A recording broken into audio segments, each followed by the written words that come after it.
सुरू केले, काय बैठक झाली दादासोबत, काय बोलणार? आणि दोन्ही राष्ट्रवादी घड्याळ चिन्हावर लढणार आहेत का, हा महत्त्वाचा थांब नाही. एक आपण समजून घ्या, जसं आम्ही काली सांगितलं त्याच्या आधी सांगितलं की काही जिल्हा परिषदा ज्या आहेत तिथं असणाऱ्या जिल्ह्याच्या प्रमुख दोन्ही पक्षातले यांना आपण तिथं विश्वासात घेणार आहोत आणि मग त्या जिल्ह्यात कसं आपण लढायचं, त्या जिल्ह्यातला ठराविक तालुक्यामध्ये कसं लढायचं हे तिथं असणारे पदाधिकारी ठरवणार होते.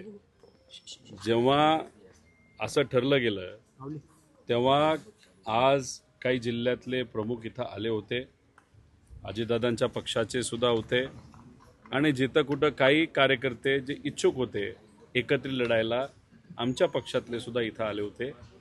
आणि मग जेव्हा आपल्या पक्षातले कार्यकर्ते इथं आले असतील तर एक त्यांचा सहयोगी कार्यकर्ता म्हणून इथं येणं, त्यांच्या चर्चेत सहभाग घेणं ही माझी सुद्धा जबाबदारी त्या ठिकाणी होती. त्यामुळे काही ठराविक तालुक्यामध्ये कार्यकर्ते म्हणतात एकत्रित लढायचं आणि मग त्या तालुक्याची बैठक इथं असल्यामुळे त्या तालुक्यांच्या कार्यकर्त्यांबरोबर मी सुद्धा त्या बैठकीत होतो. त्यामुळे काही तालुक्यांमध्ये आम्ही एकत्रित लढणार आहोत कारण का तिथल्या उमेदवारांची इच्छा आहे, कार्यकर्त्यांची इच्छा आहे आणि काही तालुक्यांमध्ये आम्ही वेगवेगळं सुद्धा त्या ठिकाणी लढू शकतो.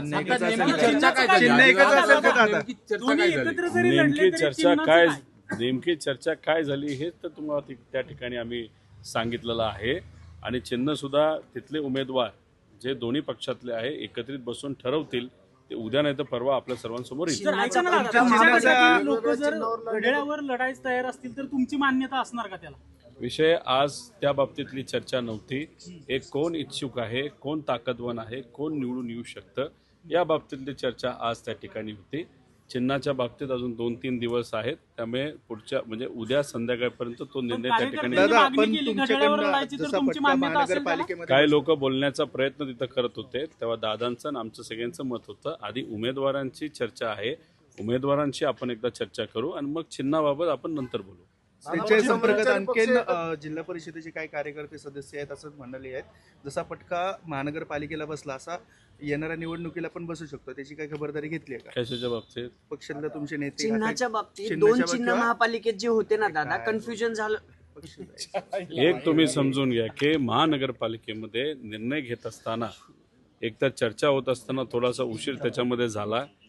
जेव्हा फॉर्म भरायचे होते त्याच्या एखाद दिवस आधी काही कार्यकर्त्यांकडनं खूप मोठ्या प्रमाणात ताकद ही लावण्यात आली की आपण काही ठराविक ठिकाणी एकत्रित महानगरपालिकेमध्ये लढलं पाहिजे. निर्णय अचानक झाल्यामुळे लोकांना सुद्धा काही ठिकाणी थोडंसं ॲडजस्ट व्हायला अडचण झाली, कार्यकर्त्यांना ॲडजस्ट झाली. त्यामुळे महानगरपालिकेमध्ये त्याला वेगळी कारणं आहेत. त्याचं एक कारण अचानक हा निर्णय तिथं घेतल्यामुळे. पण आता जिल्हा परिषद आणि पंचायत समितीमध्ये वेळ कमी असला तरी बऱ्यापैकी कार्यकर्त्यांची मानसिकता ज्यांची कोणाची झालेली एकत्रित लढायची तशी त्या ठिकाणी मानसिकता जिथं झाली आहे तिथं मात्र त्या ठिकाणी आम्ही एकत्रित लढू.